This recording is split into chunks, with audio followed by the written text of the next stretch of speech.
Okay, back into converting units. We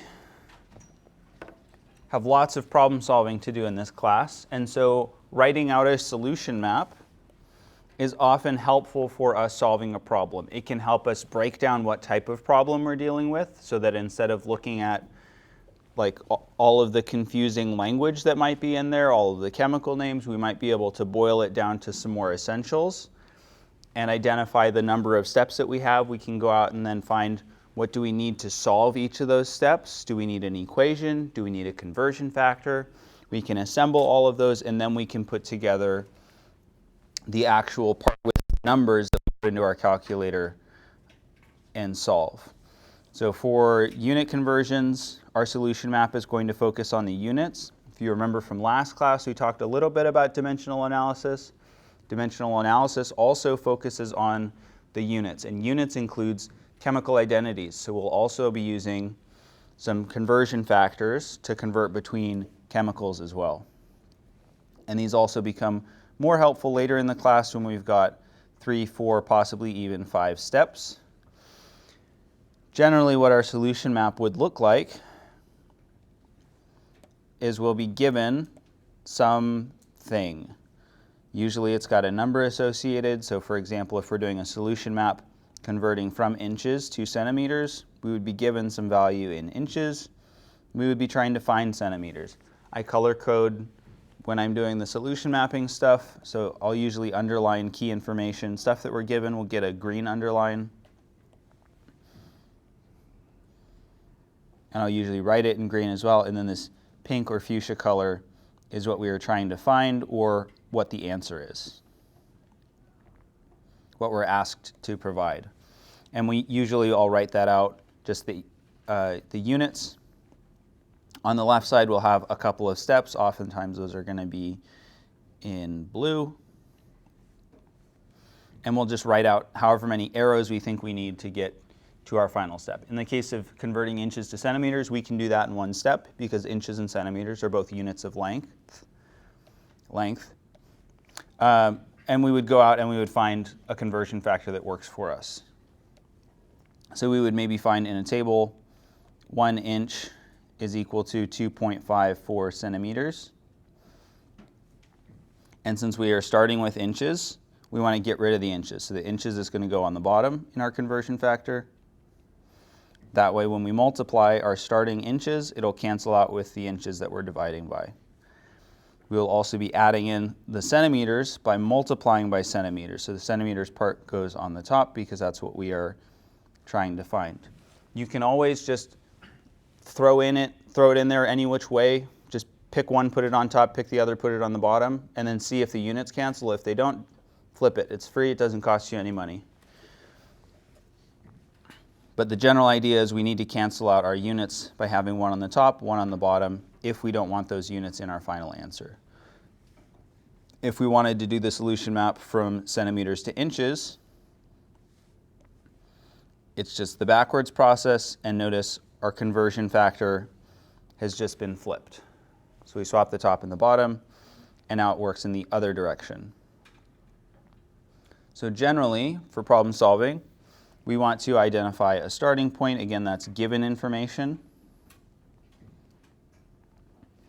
This is often going to have a number associated with the unit. It'll be some number in the text. You were told, 15 inches somewhere in the text. We need to identify what we're given so that we know what we have to work with. That can help us narrow down our options. We also want to identify the endpoint, what we are being asked to find. And this is often next to a question word.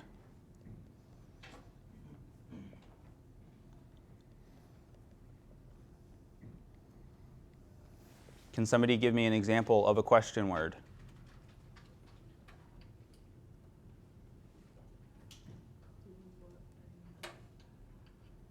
Yeah, who, what, when, where, why, how many, those sort of words. Anything that signals to you as the reader that this sentence is supposed to have a question mark or two in it. So often next to one of those words.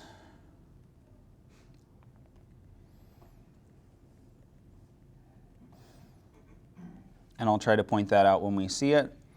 And then the solution mapping part, we want to devise a way to get from the starting point to the ending point, usually using a set of individual steps. This is basically the solution mapping part. So thinking about what units can we convert from or what units can we convert to. Sometimes it's easier maybe to work backwards. And then we'll draw out the solution map. And that again, will usually have our given on the left side, what we're finding or our answer on the right side, and then a set of arrows and their conversion factors or equations below those arrows.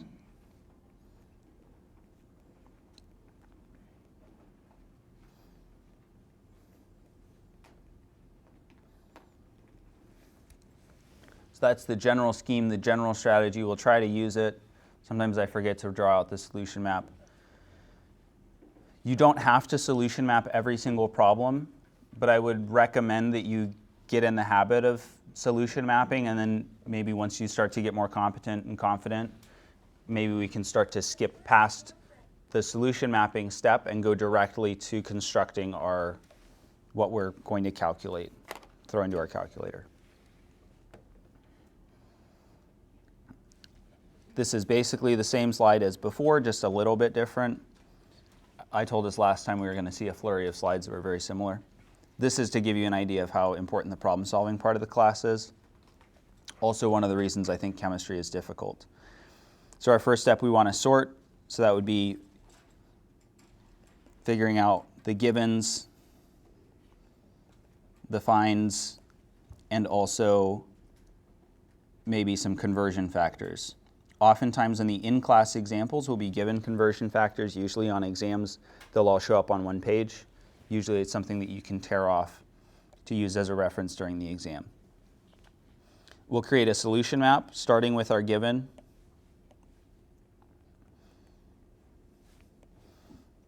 On the left and our find on the right. And then it's up to us to put together a set of steps that will get us there. Sometimes it's one step, sometimes it's 2, 3, 4, 5 steps. And then the last thing that we're going to do is we will solve. So we get to do all the math operations. And we also have to consider significant figures in our calculations. We also want to cancel out our units. Let's say that we're going from 12 inches, which would be a foot, and we want to convert that to centimeters. A sample calculation of what this might look like when we do it. We'd have the 12 inches that we started with. Our conversion factor, 2.54 centimeters equals 1 inch. We saw that previously. The 1 inch went on the bottom. The inches cancel out.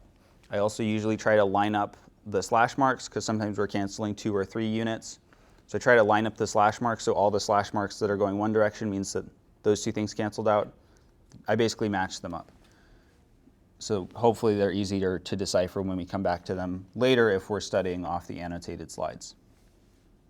And then when we solve this, we'd multiply everything on the top. We just have the 1 on the bottom. Dividing by 1 doesn't change anything, so it'd just be 12 times 2.54 centimeters.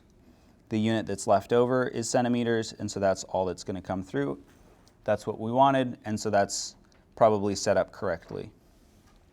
And that comes in with the check part. Does the answer make physical sense? Some of these things we maybe have a sense of like, yeah, that's reasonable, or no, that's not reasonable. That's something that we'll build the more that we do chemistry. We would also want to check, are the units correct? So we got centimeters out here. That's what we wanted. If you get what I call crazy units out, like where it's just a glob of like units that you've never seen those things combined in your life, that's probably a sign that things were done wrong. I'll also try to point those out if we see them. And then we would also want to check our number of significant figures. Any questions before we jump into examples with numbers? Cool, example with numbers. This is about as simple as it gets. We want to convert 56.0 centimeters to inches. So we were given a number with centimeters. Inches is the only other thing here, so we're going from centimeters to inches. Can we do that in one step? Any ideas? Is there a number that relates centimeters and inches? There is. So we can do this in one step. Lots of unit conversion problems are possible in one step. So 2.54 centimeters equals 1 inch would be what we'd find in a table. We are starting with centimeters. We want to get rid of the centimeters with our conversion factor. So the centimeters part is what we're going to put on the bottom in our conversion factor. We'll put the inches on top. That's the unit that we want to get out. And then we can assemble it. So 56.0 centimeters. Our conversion factor 1 inch over 2.54 centimeters. That middle line is too long. Equals. And since we have centimeters to start with, and we put the centimeters on the bottom in our conversion factor, those units of centimeters will cancel out. The units that are left are the inches. So inches come through, and that's what we were trying to find. That means we probably set it up correctly, and we can go ahead and plug it into our calculator. The reason we might want to check that our units are correct first is if we've got 3 or 4 steps, and we just go ahead and plug everything into our calculator, and then check the units afterwards, we might find out we did all that plugging stuff into our calculator for nothing because we set it up incorrectly. Another note about the way that I write out problems, these long lines, this long line, it's usually just one line that runs through the problem. That's to separate our numerator stuff that's on the top. All of that stuff we multiply.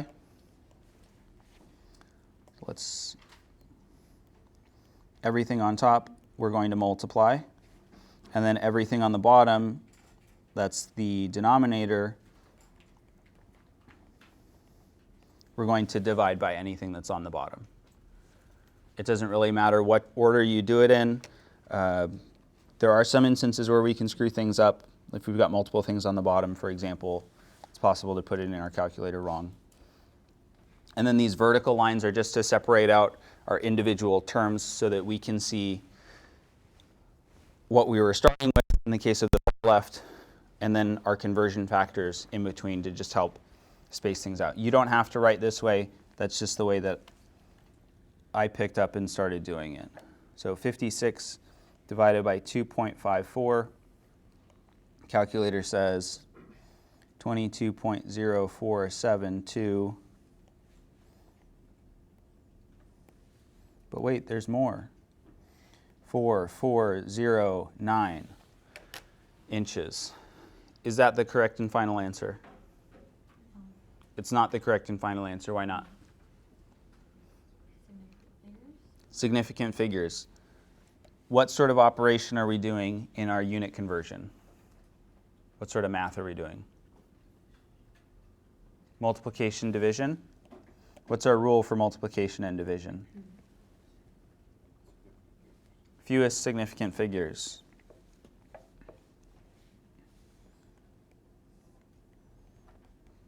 So we're looking for the fewest significant figures. Our starting number, 56.0, has how many significant figures? 3. We have a trailing 0, and we have a written decimal place, so it is significant. Our conversion factor here looks like it might be 1, if you count the 1 inch, or 3 if it's the 2.54 centimeters. This is one that is exact, meaning we would consider it to have infinite significant figures. These two things are defined off of each other. And so the fewest number of significant figures here is going to be 3. So we're going to round our answer to 3 significant figures. That means the 0, the first 0, will be our last significant figure. We look at the 4 to see how we round. 4 is less than 5. And so we'll round this to 22.0 inches.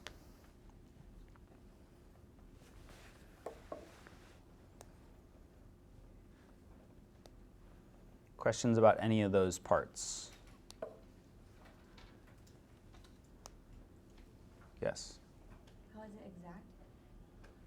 It's exact because inches and centimeters, one of those is defined off of the other. Oh, okay. Yeah. So anytime we use, for example, like pounds to kilograms, for example? Pounds to kilograms is not going to be exact. So we would have to take into account significant figures there.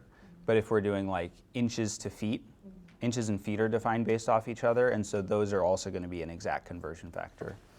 Generally, usually, conversion factors with decimals are not exact. This is one exception. So like, I think it's 3.76 liters in a gallon, something like that. That's not going to be an exact one because that 0.76. We're also switching between English and metric units for that one. Usually they're not exact. This is one of the weird cases where it is exact. Other questions?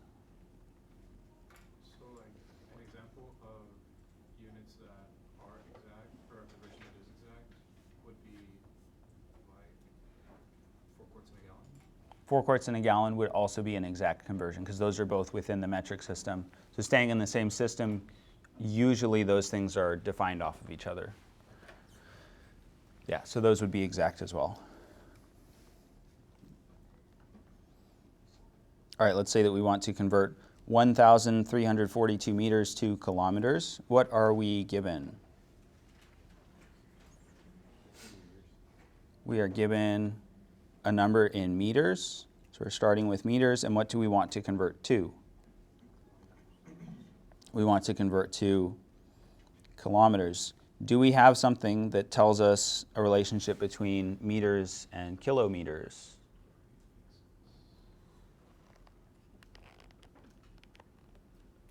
What's different about them?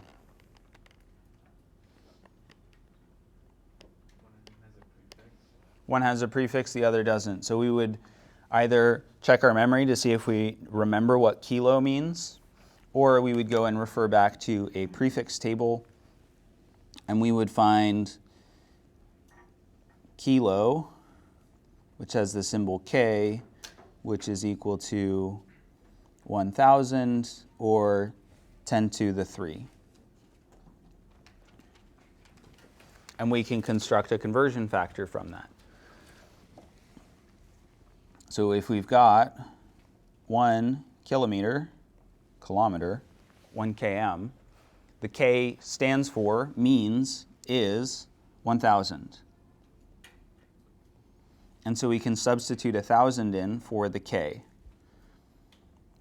So instead of the K, we get 1,000 meters. We turned the K, the kilo, into its number form.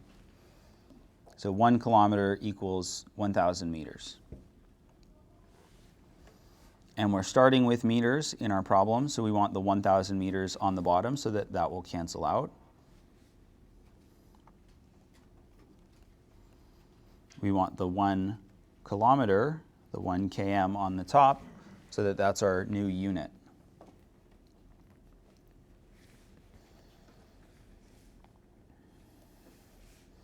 So with our 1,342 meters,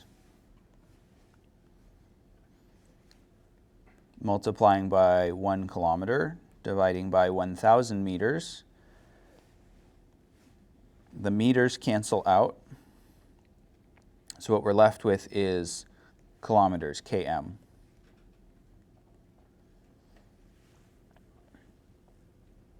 Questions about putting that together?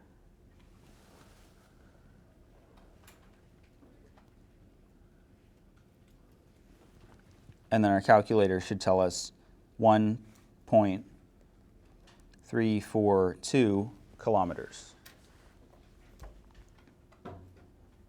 Is that our final answer? No. Why not? It would be because this course is Yeah, it is our final answer. So all of our metric conversions, all of our prefix conversions are always going to be exact. So this is exact, has infinite sig figs. We've got 4 sig figs, and our starting answer, our final answer would have 4 significant figures, which we have.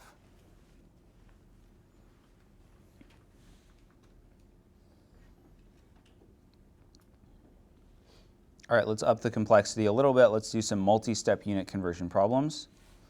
So multi-step unit conversions, we're going to have the same process, the same procedure, but obviously more steps. We're also going to want to create a solution map and follow that to solve the problem. So let's say that we want to convert 194 centimeters to feet. Starting with centimeters, converting to feet. Can we convert directly from centimeters to feet? Maybe, but probably most of us don't have that conversion factor on lock. So what's something that we can do instead? Either convert from centimeters to something or from something to feet.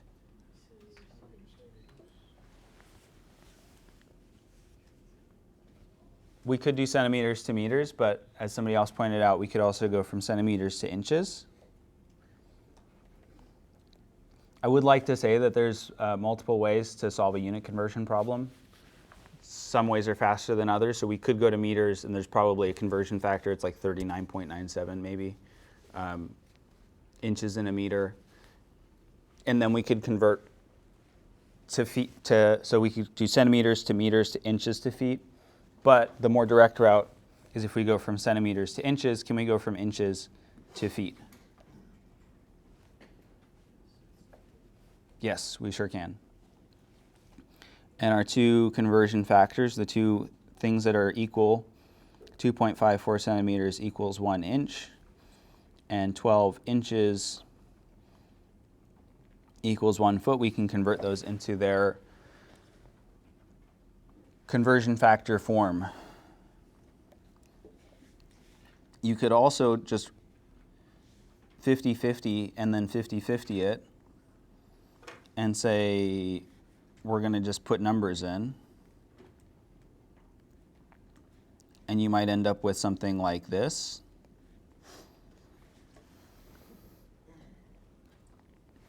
And you would get out a number, and let's see what that number is. Because we've used all the numbers, right, that we were given. So this would give us out this number. This is something that you might try on an exam. And if you try this on an exam, there's a decent chance that that is one of the options. So my multiple choice exams often have, if you screw up a step, if you do a conversion factor backwards, chances are that's one of the options. One of the other options would be if you screwed it up a different way. A third option might be if you screwed it up a third way. And then the 4th or 5th option might be the correct one. So let's go and put the number, or put the units on these numbers. The centimeters goes with the 2.54. The inches goes with the 1 on the bottom. Later on, the feet goes with the 1 on the bottom, and the inches goes with the 12 on top. So we've got centimeters on top twice. Those don't cancel. That'll square. We've got inches and inches, and this would turn into, the inches cancel out. Our final answer, the way that we've written it out here, would be centimeters squared per foot. Has anyone ever seen that unit or heard of that unit? No, so this is what I would designate a crazy unit. It's something you've never heard of, you'll probably never use in your entire life. And it's also, because that's not what we were asked to find, right? We were asked to find feet. This is also not what we were asked to find, so that would be set up incorrectly. So that would be a signal If we had checked before we plugged everything in, then we don't have to undo writing out the numbers. That would be a signal we need to flip some of our conversion factors to get the correct answers out. So that is all wrong. We would not want to do that. Sorry if you were fastidiously copying all of that. Okay, so obviously the centimeters needs to cancel, so we're going to flip our first conversion factor. The inches did cancel, but since we flipped the first conversion factor, if we write the second conversion factor in the same way, the inches will be both on top, so we have to flip the second one too. So 1 foot over 12 inches. And now before we put stuff in our calculator, let's check and see if our units cancel. So our centimeters initially cancels with our centimeters in our first conversion factor. Strike out. Our inches in our first conversion factor cancel with our inches in our second conversion factor. We can strike those through as well. The last unit left standing is feet, so that comes through. And then we'll do 194, divide by 2.54, and also divide by 12.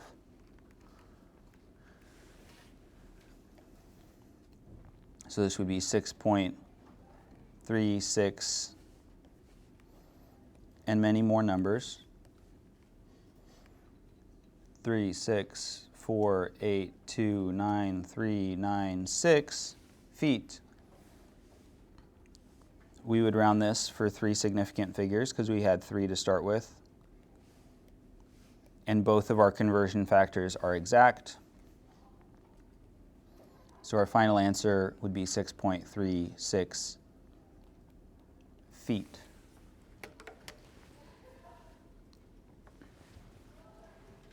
Questions? Okay, we're having tons of fun. I'm going to give this one to you as an exercise. So go ahead and try solving this one.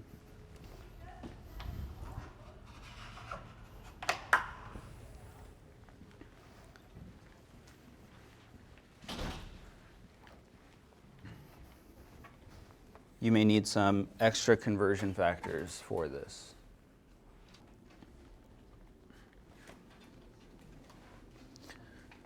All right, the instructions on a box of pasta say to boil 2 gallons of water for cooking the pasta. How many milliliters is that? So we need some conversion factors. It is entirely possible, if you have Google at your disposal, you can just ask Google how many milliliters are in a gallon, and then you can do it in one step. We're not going to do it that way because you probably wouldn't do that way on the exam. So on the exam, you would probably be able to find 3.79 liters equals 1 gallon. And you would probably also have memorized or have possibly in a table some of your metric prefixes, and we'd be able to find milli because we were asked for milliliters. Backing up a step, what are we given? 2 gallons. How do we know we're given 2 gallons? It's got the number. So we've got 2 gallons. And what are we being asked to find? Milliliters. Right next to our question words, how many? Milliliters. So we're finding milliliters. We're starting with gallons. So going from gallons to milliliters. Liters always gets the capital L, and the milli prefix gets the lowercase m. As previously mentioned, we could do this in one step, but we're probably not going to have that on the exam, so we'll do it in more steps. What's one step that we can do? What can we convert gallons to? We can convert gallons to liters. Can we convert from liters to milliliters? We sure can. Okay, so we can do this in 2 steps, assuming that we're correct. Our conversion factor between gallons and liters is that one that I wrote up there, 3.79 liters equals 1 gallon.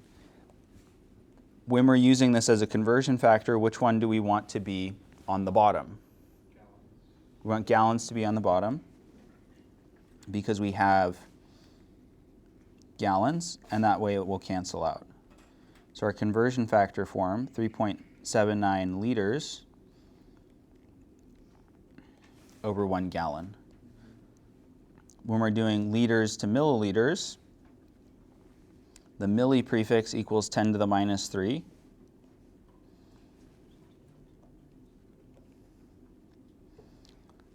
So liters equals milliliters. Milli has the prefix, so we'll give that a 1.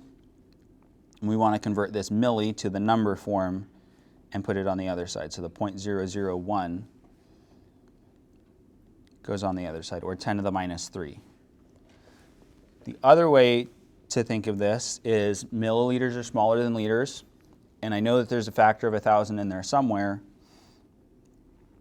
So you could also write 1 liter equals 1,000 milliliters. That's what my brain has programmed into it, but I've also been using the metric prefixes for a long time, so I don't know if that's like a quick and easy way for you to do it also. But the tried and true is to swap out the prefix for the number form, and it can be in the scientific notation form. That's fine. If you want to get a little fancy with it, you can do stuff with the minus exponent to turn it into a positive exponent by doing a little bit more algebra, and that would get you at this 1 liter equals 1,000 milliliters. Okay, at this second step we would have liters, assuming we did things correctly, and we want to go to milliliters. Which of these two do we want to be on the bottom in our conversion factor? Do we want liters or milliliters on the bottom? We want the liters on the bottom,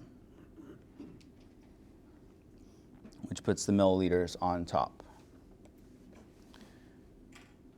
So this solution map should get us where we want to go. We're going to be starting with our 2 gallons, and then we just drop in our conversion factors.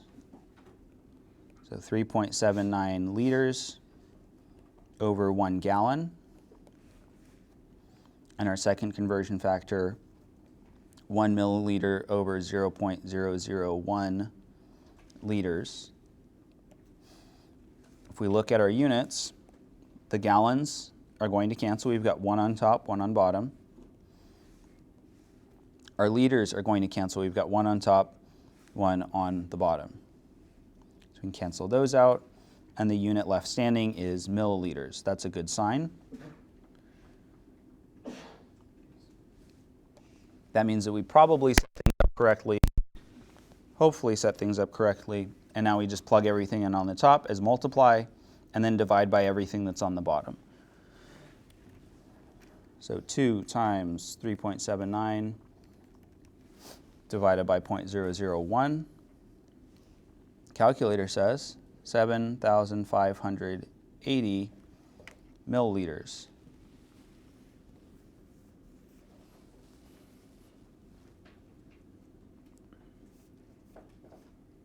Questions?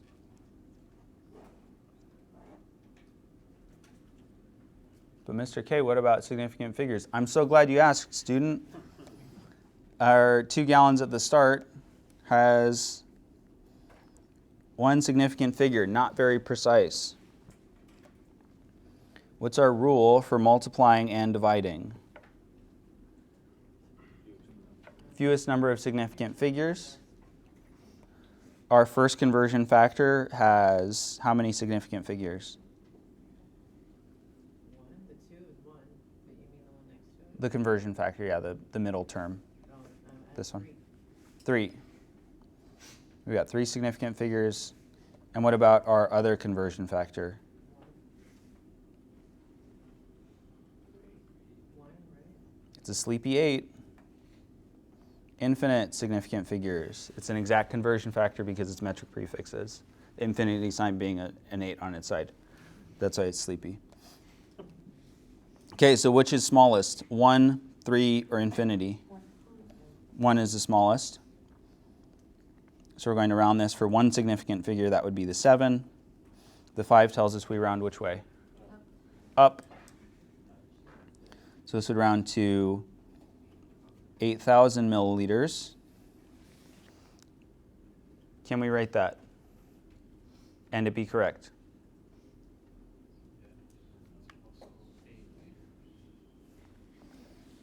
If we wrote 8 liters, that would be wrong because it's the wrong units.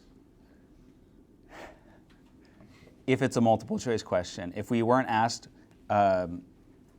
specifically for milliliters, then 8 liters would be great. But since we need one significant figure, these trailing zeros are ambiguous. We want to get rid of that. So we're going to convert it to scientific notation. 8 times 10 to the 3 milliliters, box it up, it's our final answer.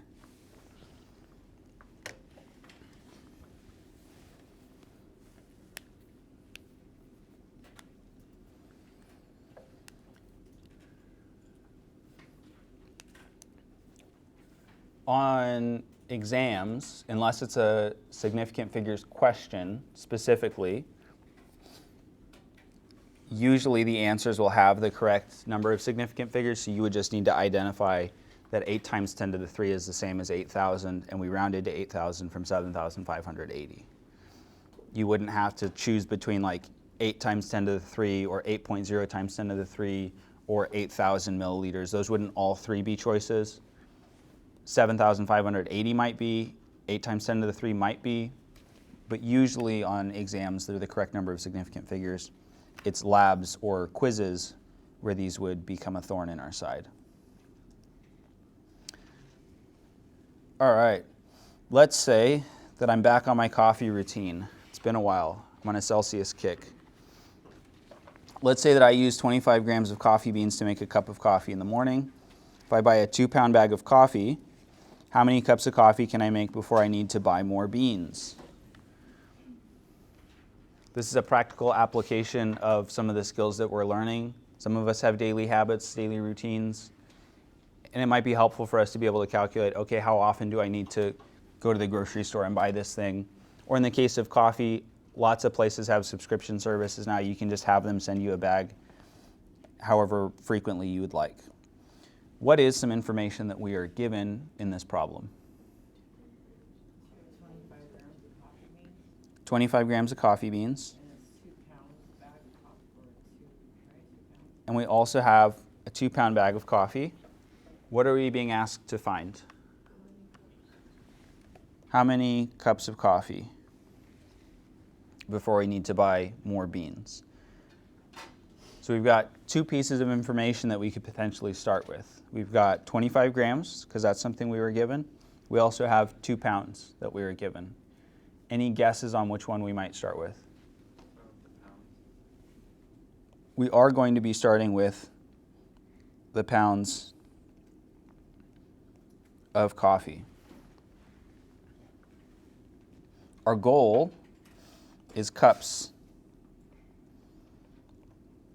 of coffee. Do we have something that relates cups of coffee to anything else?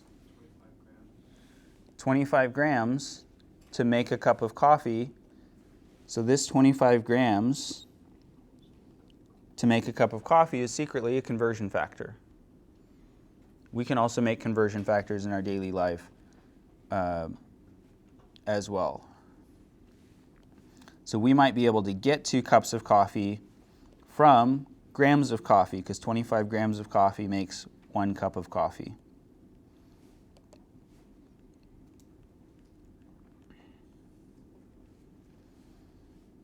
So our conversion factor, 25 grams, coffee equals 1 cup of coffee. And then we would need something that relates pounds to grams. How many grams are in a pound? Is it 454? It is 454. I'm on it. Nice. I was asking Logan because he's got his yellow sheet out, which you'll have next week. So 1 pound equals 454 grams. This is an approximate. Okay, so we've got 2 things that we can use as conversion factors to relate each of these steps to the next. So we're starting with 2.00 pounds. And the thing that we have is coffee. we want to convert that to grams of coffee. It'd help if I put the pounds label on the 1. So we've got this 1 pound equals 454 grams. We have pounds. We want to get rid of pounds, so we need a pound on the bottom. 1 pound goes on the bottom. The 454 grams goes on the top. You can always put this in, check if it cancels out. If it doesn't cancel out, flip it. If it doesn't cancel out still, you probably did something wrong.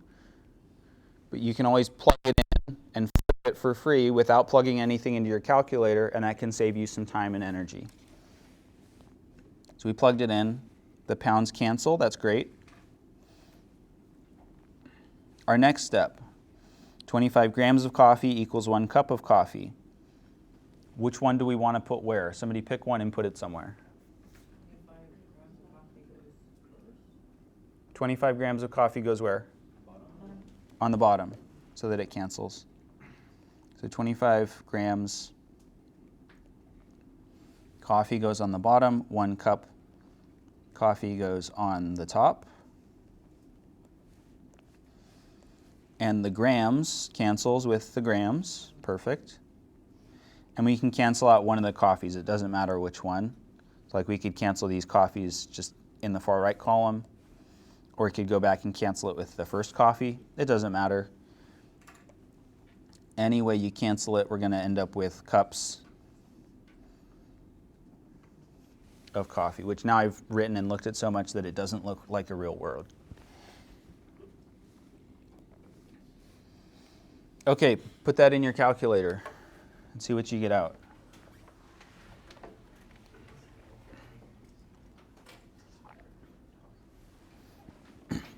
All right, so putting this into our calculator,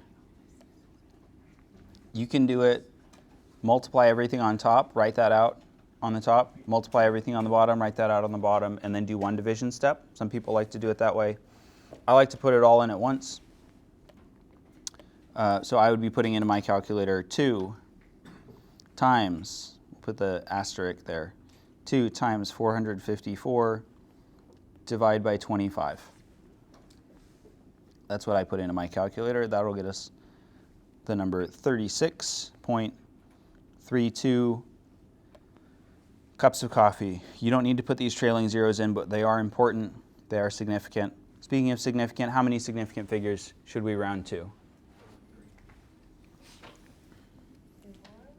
2. So our initial number, we're starting with 3 significant figures because we've got the 2, which is a non-zero. We've got trailing zeros with a written decimal point. Our first conversion factor, we're switching between systems of units. So it's limited to this number, this 454. If we wanted to, we could find a version with more significant figures online. And then this 25 grams to 1 cup, I'm actually like physically weighing out the 25 grams on a scale. And so this is also a limited conversion factor, so this would be 2 sig figs. For the 25, 2 is the smallest of these, and so we would round our final answer to 2 significant figures. So we'd round at the 6. We'd be able to make 36 cups of coffee. There's probably also another world which we round it just because you can't reasonably make 1/3 of a cup of coffee and still expect it to have the same taste and other properties that you might like from a cup of coffee. I'm not adjusting my method that precisely. So if this was true, if I was using 25 grams every morning, 36 cups of coffee, 1 cup a day, I'd want a new bag of coffee every month, and that leaves me some extra in case I want to have 2 cups on a Saturday or something like that. Any questions? Yes? For the 2 significant figures, like how do you differentiate from like 2 significant figures and like exact, like infinite significant figures? This one's made up, so that like is a little bit harder to differentiate, but we'd have to actually like weigh the coffee beans on a scale. So it would be limited to whatever our scale can weigh out. We can't exactly measure out 25 grams of coffee. If I was measuring out like number of coffee beans, then that could be exact. for the 454, we're switching between metric and English units, and those are usually not exact. So that would definitely limit us.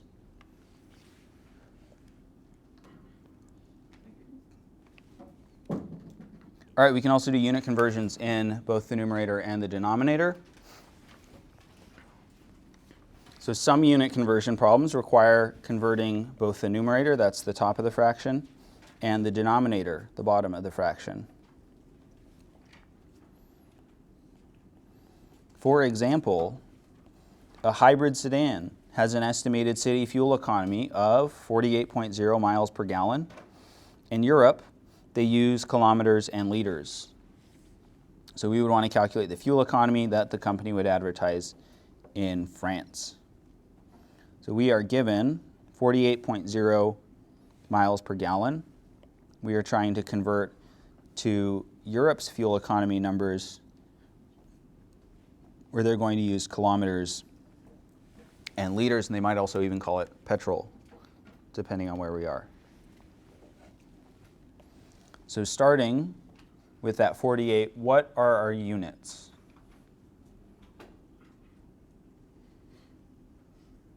What are the units with 48?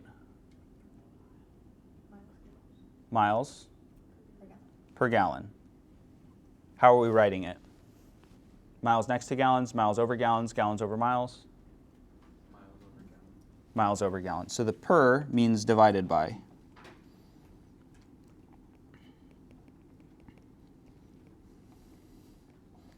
Per often means divided by, and so this means that we are starting with miles over gallons, like miles per hour means miles over hours. So miles per gallon, and we want to go to kilometers and liters.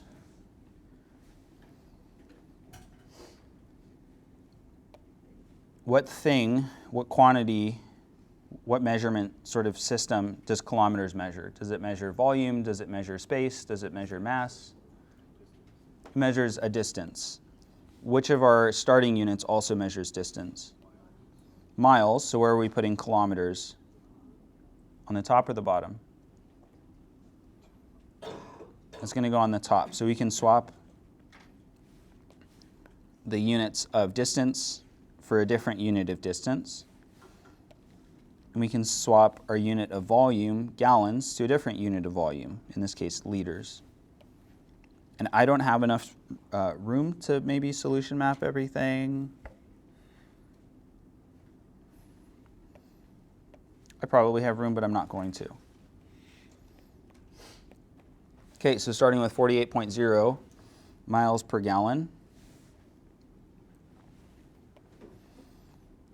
We have 2 units, correct? Yes. Which one do we want to convert first? Doesn't matter which one we do first. Let's do miles first. What do we have that relates miles and kilometers? We've got 1 mile equals 1.609 kilometers. So that we can turn into a conversion factor. We want the miles to cancel. So we're going to put 1 mile on the bottom, 1.609 kilometers on the top. We'll have 1 mile on the top, 1 mile on the bottom, so these miles cancel out. If we stopped here, our units would be kilometers per gallon. And now we have to convert the other one. So converting gallons to liters, we've got 1 gallon equals 3.785 liters. Where do we want the gallons to go so that it cancels out? We want the gallons to go on the top. Normally we've put it on the bottom, but our gallons is on the bottom, so we need to put the gallons in our conversion factor on the top so that they cancel. So 1 gallon on top, 3.785 liters on the bottom. The gallons on the bottom cancel with the gallons on the top. And notice how we end up with kilometers over liters. Those are the units that we had figured out earlier we wanted. So that works out just fine.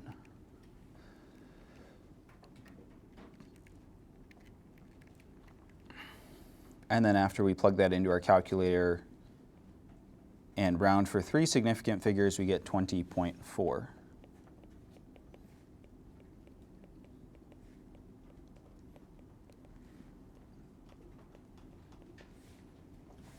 kilometers per liter.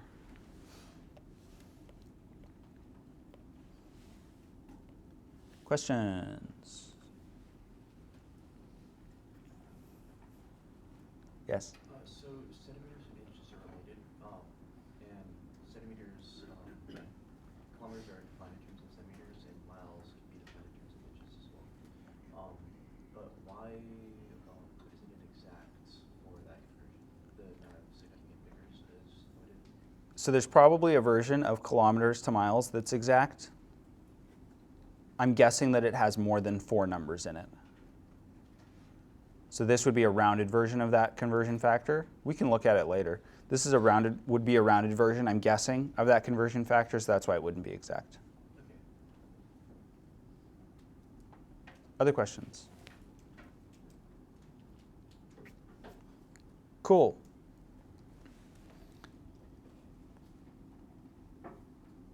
We are going to sprint through this one. Haha. Florence Griffith Joyner holds the world record in the women's 100-meter dash. That's why sprinting through it is funny. During her historic sprint, she ran an average velocity of 9.53 meters per second. What was her velocity in kilometers per hour? So let's set up a solution map. What are we given?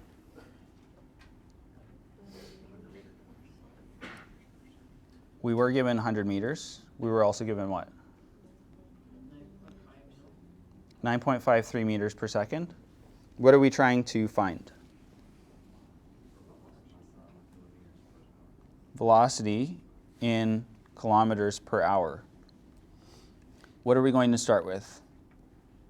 100 meters or 9.53 meters per second?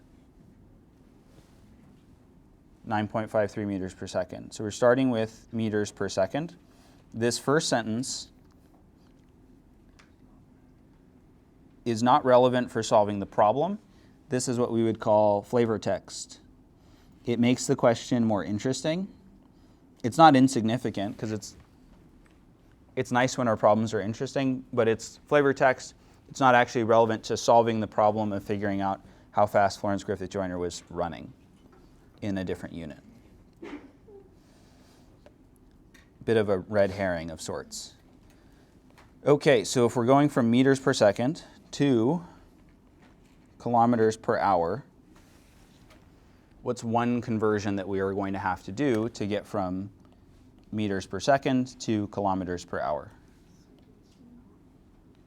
We're going to have to swap seconds to something. To what? Probably minutes. We'll probably go to meters per minute. What's our relationship between seconds and minutes? 60 seconds equals 1 minute. What's another conversion that we'll have to do to get to kilometers per hour? We'll also have to do minutes to hours. And our relationship there is also 60. 60 minutes equals 1 hour. Okay, so the bottom part now matches up. So we're going to have to convert meters and kilometers. 1,000 meters equals 1 kilometer, because kilo equals 1,000.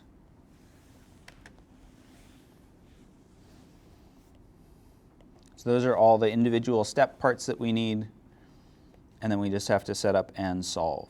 So 9.53 meters per second. Our first conversion, we're swapping the seconds to minutes. Since seconds is on the bottom, we need the 60 seconds part of our conversion factor to be on the top. That will get our seconds to cancel out.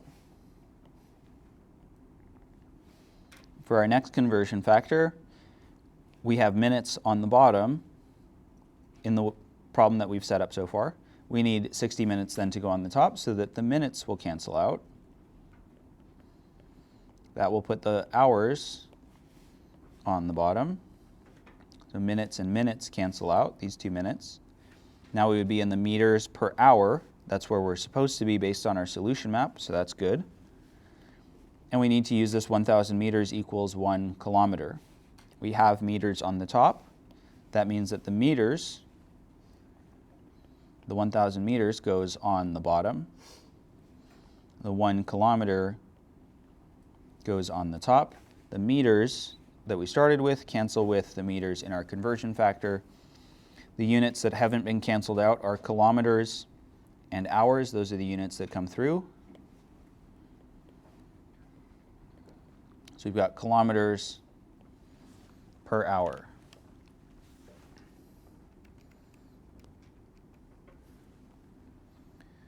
And after plugging some numbers into our calculator, we get 34.3 kilometers per hour, rounding for 3 significant figures.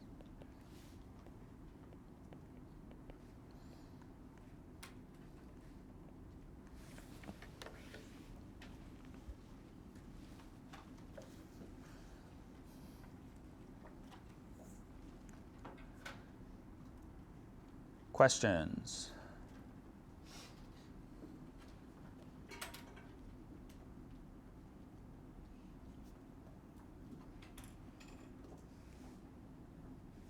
Cool. We can also have units raised to a power, and that's why I was rushing through the previous problem. I wanted to make sure we covered units raised to a power. When we are converting units raised to a power, units that have an exponent, the conversion factor also needs to be raised to that power. It needs to be applied that many times. So there's 2 ways that we can do this. One way, the fast way, we square or cube our conversion factor. So for example, we're converting cubic centimeters to cubic inches. So we're going from cm to the 3 to inches to the 3rd power. Our conversion factor between centimeters and inches, 2.54 centimeters equals 1 inch. What does cm to the 3 mean? What's the 3 part mean? Cubed, which means what? What's another way we could write this out? Centimeters times centimeters times centimeters. That would be the expanded form. So we've got packed in here in this centimeters, we've got 3 sets of the same unit. Each of those units has to get canceled out individually. So I guess I'm going to show us the long form first.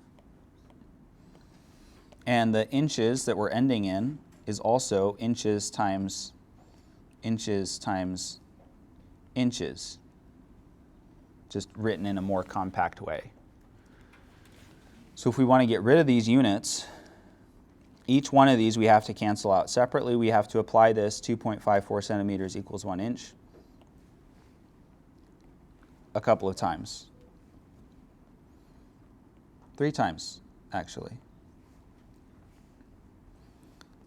So we're going to use, for our conversion factors, 1 inch over 2.54 centimeters. And we're going to use the same thing for our other 2 steps. And we'll have crazy units in between.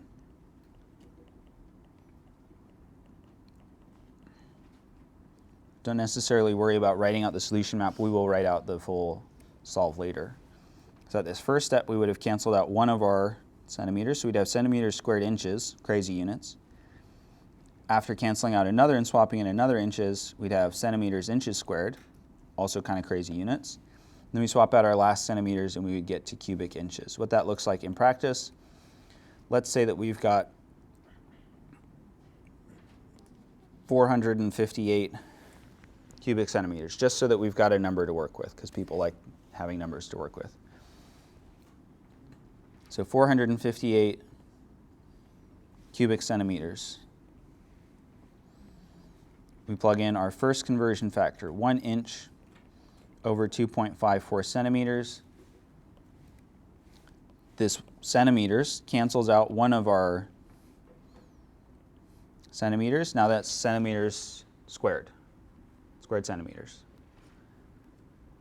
Some of you, more likely than not, at least one of you, is going to do this on the exam, and you'll say, I'm done, I've canceled out my centimeters, and now it's in cubic inches. And unfortunately for you, that's going to be one of the options. So you'll be like, that's the one that that's what I got. It's on the sheet. It must be correct. It's not correct. So more warning for you. So we do that one time. If you do it once, you might as well do it again. So we're going to do it again. Another centimeters. A second centimeters has entered the equation. And so that centimeters cancels out the squared centimeters. Now we've got just one set of centimeters. And to get rid of the centimeters, what better way than another centimeter? So we're going to divide by 2.54 centimeters one last time. And now all of our centimeters have been eliminated. And we would end up with inches times inches for cubic inches. And then we take 458, divide by 2.54 3 times. And we would get, with 3 significant figures, 27.9 cubic inches. So that's the long way to do it. I think that's the way that most of us will feel most comfortable doing it. But there is a faster way.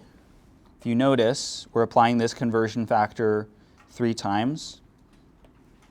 We could also take 1 inch over 2.54 centimeters and cube our conversion factor. This is the same as applying it 3 times. This 3 distributes to all the terms that are inside. So this is exactly the same as 1 to the 3rd power, which is 1, inches to the 3rd power, which is cubic inches, 2.54 to the 3rd power, because I don't want to evaluate it at this point in time, and centimeters cubed, which would be the same as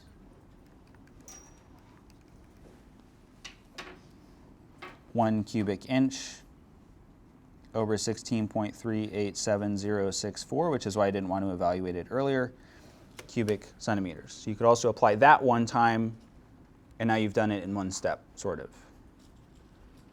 So if you feel comfortable, confident that you understand what's going on with that, you're welcome to do that. Otherwise, I recommend just apply it once. Okay. We're close to the end of class, but we still have a couple more minutes, and so we're going to play some Mario Kart Problem Solving Edition. The fastest difficulty speed in Mario Kart is 200 cc's, cubic centimeters. Engine displacement, which is a measure of the size of the engine, is often expressed in cc's in motorcycles. Convert 200 cc's to cubic inches.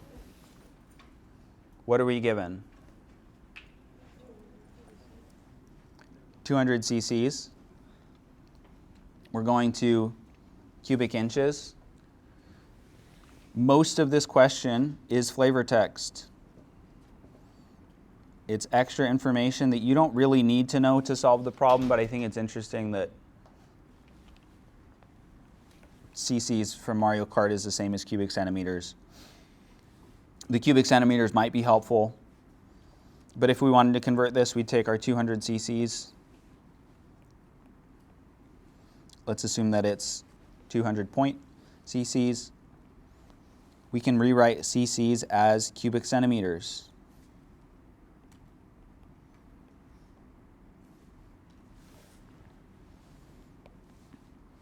And we want to convert to cubic inches.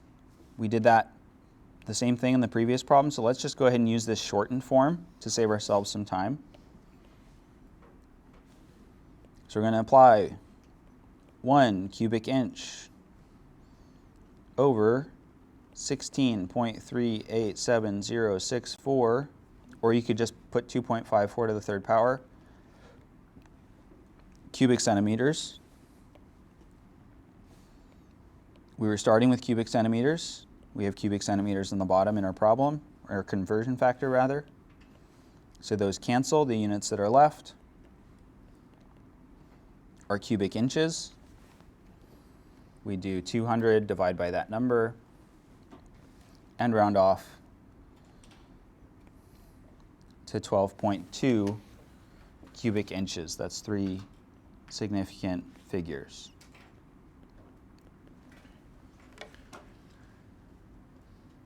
Another note about cubic centimeters are also the same as milliliters. Those are equivalent. I think we might have mentioned that last class. And things like big trucks and like muscle cars and things, their engine displacement is usually measured in liters. So if you've got a big Hemi Cuda somewhere hiding around in your car, chances are it's got a number on the side that tells you the size of the air that is being displaced by the engine, or however that works. There's also this extra exercise question for switching from cubic feet to cubic yards that we'll go ahead and leave for the reader as an exercise. Any questions at all about material from Chapter 1? This is on Canvas, right? This will all be on Canvas at some point, yes. Cool.